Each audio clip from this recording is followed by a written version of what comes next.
आज की सुहानी शाम को देखकर प्रिया को बहुत ज़्यादा खुशी हो रही थी क्योंकि प्रिया का आज ही दोपहर को 12th का रिजल्ट आया था और उसने पूरे स्कूल में टॉप किया था। प्रिया अपने मन ही मन आगे का सोच कर बहुत ही कंफ्यूज हो रही है कि उसे आगे क्या करना है। तो उसने अपने क्लासमेट समीर को कॉल किया और रिजल्ट के बारे में बताया, जो कि स्कूल में उससे उसके साथ पढ़ता था, साथ ही उसका बहुत अच्छा दोस्त भी था। वो दोनों कोई भी डिसीजन एक दूसरे की सलाह से लेते थे। तो समीर ने कहा, कल हम बाहर मिलते हैं तो वहीं पर सोचते हैं। दोनों कल मिलते हैं। समीर ने रानी को बताया कि तुम्हारा साइंस बहुत अच्छा है, तुम नर्सिंग कर लो।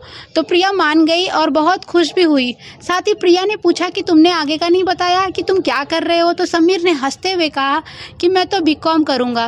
तो दोनों ने एक ही कॉलेज में एडमिशन करा लिया। प्रिया और समीर दोस्त के साथ साथ एक दूसरे को पसंद भी करते थे, लेकिन कभी दोनों तरफ से किसी ने भी पहल नहीं की जब कभी कॉलेज में मिलते थे, क्योंकि दोनों के डिपार्टमेंट अलग अलग थे। दोनों कभी कभी टेस्टिंग चले जाते थे।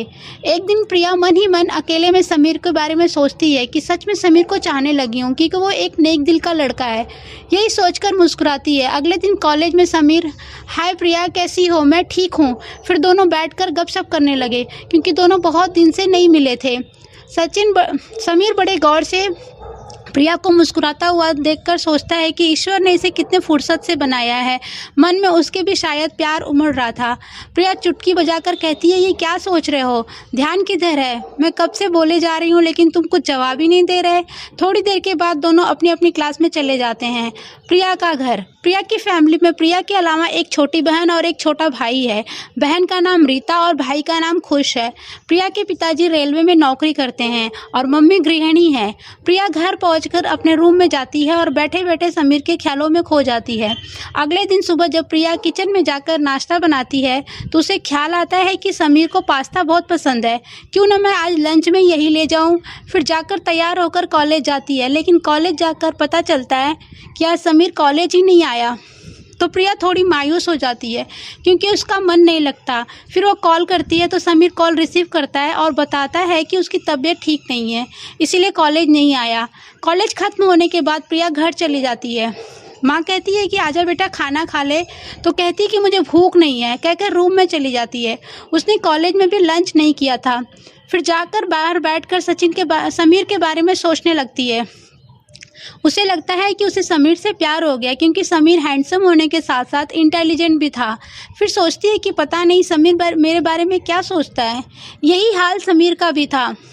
उसे भी प्रिया से प्यार हो गया, लेकिन वो भी यही सोचता है कि प्रिया मुझसे प्यार करती है कि नहीं, सोचते हुए सो जाता है।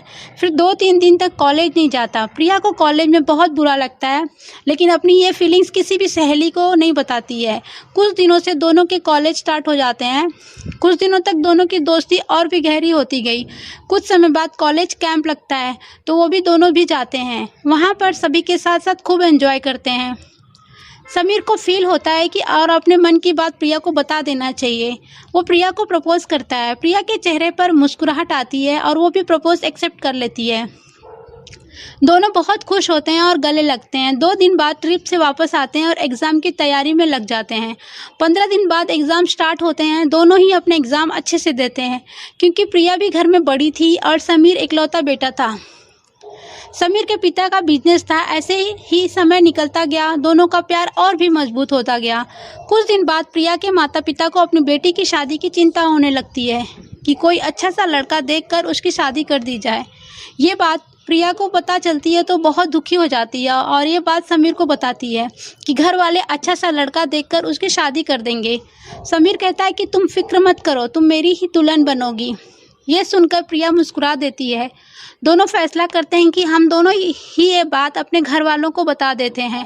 प्रिया अपनी माँ से कहती है कि वो एक लड़के से प्यार करती है, उसी से शादी करेगी। ये बात सुनकर उसकी मम्मी को बहुत गुस्सा आता है और ये बात जैसे ही उसके पापा को पता चलती है तो उन्हें बहुत सदमा लगता है। कहते हैं कि हम कहीं मुँह दिखाने लायक नहीं रहेंगे, क्योंकि हमारी दोनों की बिरादरी अलग अलग है। और हम दूसरी समाज में तुम्हारी शादी बिल्कुल भी नहीं करा सकते। ये बात सुनकर प्रिया रोने लगती है कि पापा, समीर बहुत अच्छा लड़का है, मुझे बहुत प्यार करता है, हमेशा खुश रखेगा, और आप समाज की बात कर रहे हैं, आप पढ़े लिखे होकर ऐसी बात कर रहे हैं। कहकर अपने रूम में चली जाती है और रोने लगती है। यही बात समीर के घर वाले भी करते हैं। बस वही समाज अलग है, समाज क्या कहेगा, हम समाज में उठने बैठने लायक नहीं रहेंगे। सुनकर समीर को बहुत तेज़ गुस्सा आता है। उसके भी घर वाले मानने को बिल्कुल तैयार नहीं थे।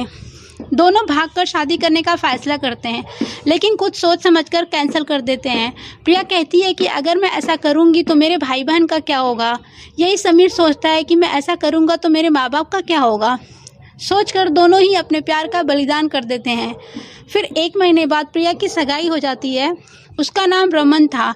मर्जी के बिना प्रिया शादी तो कर रही थी, लेकिन ज़बरदस्ती। 15 दिन बाद शादी का मुहूर्त था।